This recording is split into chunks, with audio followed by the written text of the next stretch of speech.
Good afternoon, Colorado Mesa University, and welcome back to another episode of Crossing the Line. My name is Matt Entrikin, and with me is my partner, Sean Sullivan. How we doing, Sean? Back better than ever. Sports have not changed. Still great. There's still time for us to cross some lines, and it's time for us to dive right into it. Still great. Still very confusing. It's been a weird year, especially in the NFL. Some of us have some disappointing pie bet losses that will need to be. One of us. Yeah, one of us. You know, it's okay, though, because at the end of the day, I think we're all happy that the Astros lost. Very good point. Very good point.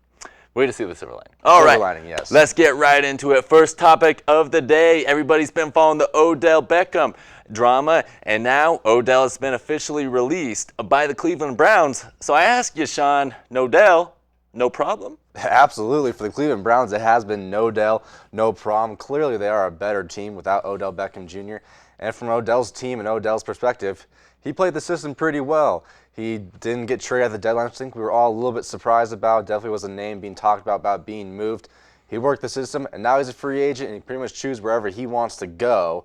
And, you know, it's like we've been saying, it's pretty obvious the Browns aren't really missing too much. Mayfield absolutely lit up the Cincinnati Bengals last week, and Odell's numbers with the Browns weren't that great. He had 7 total touchdowns over 2 years, hadn't played a full season, and even when he was still with the Giants back in 2019, 2018, he hasn't played a full season in a long time. So now it kind of comes down to, Odell, where are your next moves? There's pretty much 3 teams that we can really say are at the top of the list. The Green Bay Packers, Kansas City Chiefs, New Orleans Saints kind of in the mix a little bit, but the Seattle Seahawks, I'd say, are probably the top 3 teams in the mix right now. And if I'm Odell Beckham Jr., I have my options open. If I'm certain teams, I'm kind of being a little apprehensive. I think right now, though, the best fit for Odell Beckham Jr. is the Green Bay Packers. Odell will be happy. He gets to play with the Hall of Fame quarterback in Aaron Rodgers. He won't be the number 1 wide receiver, but I think he's okay like that with knowing Davante Adams is a premier wide receiver, one of the best in the league right now. I think that's going to be a good fit. Loading up for a good playoff run, obviously the NFC North, not a fantastic division. Packers should walk away with winning the division pretty easily. I think that's the best fit for Odell Beckham Jr. with the Green Bay Packers. I'll agree with you on your first point, Sean, that yes, Nodell, no problem. If somebody wants to leave your team, help them leave your team. Odell's like a puppy, immature and distracting. A puppy would be a better idea to put on in the Cleveland Browns locker room than Odell Beckham. But anyway, I digress. The distraction's not worth it. A lot of big personalities on that team. It's clear it's not working out. Let Odell go into the wind. Second point, though. I do not think Green Bay Packers would work for Odell. Going to have to contend with Davante Adams to be the guy on that team. I don't think so. And with the Aaron Rodgers drama and the innate drama that comes along with Odell Beckham, it's going to be a lot like TV show Gossip Girl, dramatic, okay? What I'm thinking, Odell Beckham should go to the New England Patriots. Just as Randy Moss's career was invigorated by going to the Patriots, Odell Beckham could do the same exact thing. Talent-wise, there's definitely no issue with Odell with any team he lands with. He's going to be able to make some sort of an impact, and teams are going to want him for a pure talent standpoint. I do agree that the drama will have to be a consideration with wherever team he goes. But my thing with the Packers, sure, he'll be competing with Davante Adams to get those reps. But the Packers know going into this what they're getting. And you'd like to think Odell knows what he's getting himself into as well when you're signing with the Packers.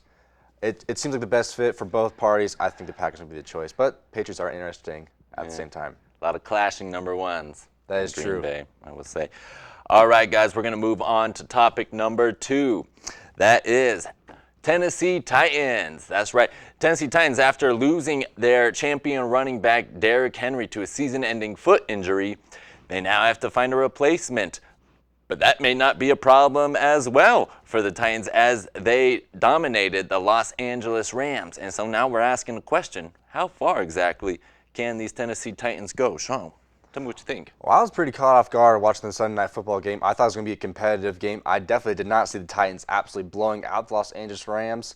If I'm a Rams fan, I'm not super worried yet. No need to sound alarms or anything like that. I think the Rams will be able to figure it out. It wasn't so much a lack of a talent issue.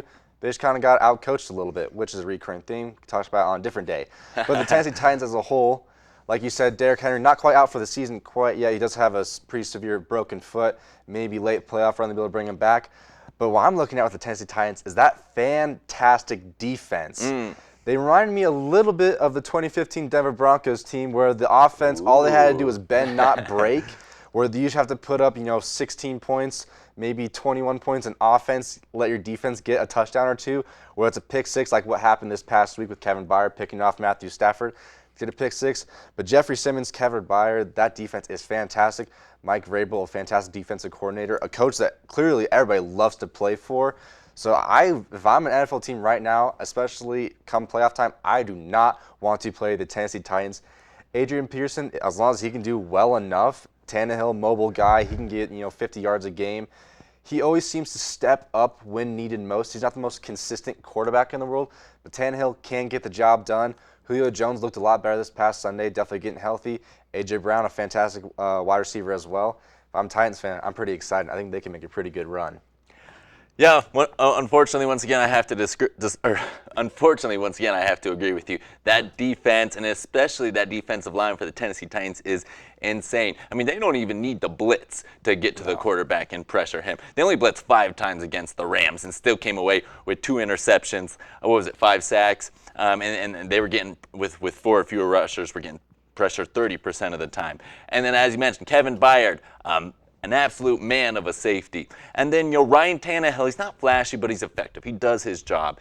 And, who knows what happens with Adrian Peterson and the running team. I think the Tennessee Titans are going to be just fine. I'm thinking AFC Championship at least for them. Let me throw this at you real quick. I'll bring up another really a sneaky team right now. There's 2 sneaky teams I have in my head right now that are both playing pretty good defense and not fantastic but good enough offense. And that team you mentioned this past topic is the New England Patriots, who are sneakily making a really good late season push. Mac Jones playing well. Obviously, none of us are thrilled that the Patriots are doing well again, but Matt, I'm going to ask you this. What do you think of the Patriots season so far, and do you think they can make a late sneaky playoff push? Well, here's the thing, Sean. There's a lot of teams that are 5-4 in the AFC. The Broncos are 5-4, okay? So I do not think the Patriots, they're a good team. They are a good team. They look like a playoff team. I still think that the Mac Jones mistakes are going to keep coming. I don't think Mac Jones is exactly a playoff quarterback just yet. That's kind of what I'm thinking. Although I will not underestimate the Bill Belichick effect. That's kind of my thing. I can't underestimate Bill Belichick, nor do I really want to underestimate that defense. Defense playing well. Defense wins championships. And I think if the NFL had sort of a college football ranking system, the Patriots might find themselves in if they can win their division with a Bills team that's slipping up a little bit. You're right. And actually, I will say, I was just thinking, Bill Belichick, obviously best against young quarterbacks. Absolutely. Who is the AFC filled with? Young quarterbacks. So who knows what we'll see there. But anyway, we're going to move on to topic number 3. All right. They're going to shift gears from pro football to college football. The new week's college football playoff rankings have come out, and once again, Cincinnati out of the top 4. Alabama hangs on. And so Sean and I are going to go through our own power rankings. Sean, what do you got going on? To me, all that really matters right now in the college football rankings is who's the number 1 team. Because to me, in my opinion, there's a clear number 1 team. They've been the best all year, and that is the Georgia Bulldogs. They need to remain comfortably at number 1. I think they could even lose they're shooing for the SEC championship game. They're by far the best team, the SEC East. They're going to have a pretty easy, more than likely matchup with Alabama in the SEC championship game. And I think even if Georgia loses that, they may still be able to hold on to this number 1 seed. Probably not the SEC champion typically gets that number 1 spot, but Georgia's going to stay pretty comfortably at number 1. Now, 2 through 4 is pretty much, it's very much open for debate. It's kind of pretty much whoever the college football committee wants in. I'm fine with Alabama at number 2. I'm not surprised. I think if they played right now with Oregon or Ohio State, which is at 4, Oregon at 3, I think if Alabama played any of those 2 teams, they're probably still going to win. So I'm fine with Alabama at number 2. As for Oregon or Ohio State, I would flip Ohio State, put them at 4. I put Ohio State at 3, Oregon at 4. I understand Oregon won the head-to-head, which is probably why they're ahead right now. But looking at the conference, I think the Big Ten's a lot better conference than the Pac-12 is. So that's why I would give a little bit of the edge to Ohio State, leaving Oregon at 4. I'm pretty much fine with these top 4 teams right now.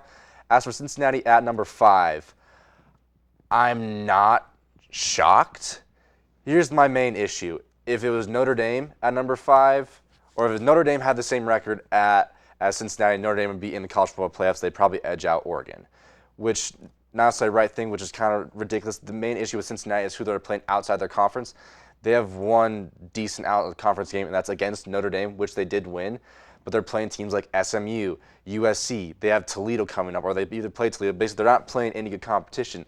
So all these Cincinnati fans, they can cry and they can complain, they can do whatever they want about it. They're not going to make it into the playoffs just because they're going to be the UFC of 2016 2.0. Sorry, Cincinnati, you're not going to make it to the college football playoffs, even if you win your conference or whatever.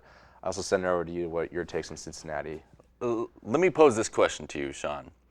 Ever since UCF went undefeated and everybody was all up in arms about them not making the playoffs, and everybody threw all this shade at the College Football Playoff Committee, and now we have another team that's very similar, Cincinnati, who is right there in terms of being the top 4 teams in college football. Does the committee really want that to happen again? They could, if they put Cincinnati in the top 4 and Cincinnati gets whacked in the semifinal, maybe that would finally put to bed this idea that we should include those non-Power 5 schools. Well, maybe if college football was the WWE where they really care about the storylines, not necessarily the ratings, then yeah, sure. Storylines sell, Sean. Yeah, storylines do sell, but this isn't a good enough storyline. Maybe because if you just look at the logos, so college football, the little bracket comes up on TV, and you look at the logos. You're not a sports fan. You're like, oh, that's G for Georgia. Oh, that's an A for Alabama. Oh, that's an O for Oregon. Oh, I've seen the Ohio State logo. People are going to tune in to watch these games because they're the big name. Cincinnati has a fantastic storyline. They have a really good senior quarterback with Desmond Ridder, probably going to be a second-round, first-round, maybe draft pick. They have a good coach, Luke Fickell, who's probably going to get the USC job or another premier job after this season. So, yeah, they have good storylines, but they're not going to get the views and the ratings that ESPN and the big mouse corporation of Disney wants to see for the College Football Committee. That's my main issue. Hold on. Everybody always complains in the NBA about how every year it's LeBron versus the Warriors or it's LeBron versus somebody else.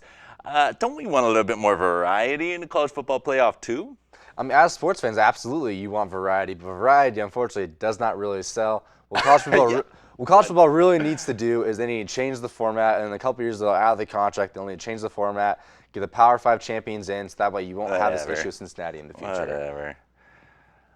All right, guys, we're going to shift things to a new topic once again. Fourth topic of the day is going to be Vic Fangio, or should I say Vic Fangio? Broncos came up with a big win, upset win over the Dallas Cowboys on Sunday, and they throttled them. And so, Sean, is Vic Fangio's job safe for the rest of the season? That is the million-dollar question, especially us two as Broncos fans. I think, they're up 16-0 at halftime, and I'm thinking, man, the Broncos are going to be the Broncos of old and be classic Broncos and find a way to lose the game. If they did, I don't think Vic Fangio should even got on the plane to get home. But instead, they have one of these storylines of this past week of one of the biggest upsets. Like you said, a throttling win of 30-16. And the 16 points that Dallas got, a lot of those were in garbage time as well. So it was 30-0 for the majority of the game. Yeah, they shut them down. The defense played fantastic, which Vic Fangio, the defensive guru, actually looked like a defensive guru for the first time in his 10 years so far here at Denver. So I think he did do enough this next week against Philadelphia. Philadelphia definitely not as good of a team as Dallas. If they find a way to lose and lose badly, it's going to look very poorly for Vic Fangio. But I think he did do well enough this past game against Dallas to keep his job, at least for the foreseeable future. Because after the Eagles, they have the Chargers, then they have the Chiefs, and then they have the Lions. Chargers, Chiefs, Denver, not expected to win either of those two games. Chargers and the Chiefs, both playoff teams. Like you're saying, Denver 5-4. Technically, their playoff hopes are still very much alive in a wide-open AFC West. But I'm expecting them maybe to beat the Eagles. I don't expect them to beat the Chiefs or the Chargers in that Lions game, December 12th. The so far defeated Lions, that seems like a trap game. That seems like a trap game to me. The very well-coached Dan Campbell Lions, the pesky Jared Goff and DeAndre Swift, if they find a win that game, who knows. But I think at this point, he probably did well enough. I'm not on Team Fangio. I would like to see the Broncos switch up the coaching, go to a more younger, more exciting offensive route. But no one's really asking me, so I think his job is already in jeopardy. I don't think he should have had it after last season. Week 17 against the Raiders, that was a horrible game, but beside the point, whatever. Matt, I'll send it over to you. What do you think about Fangio?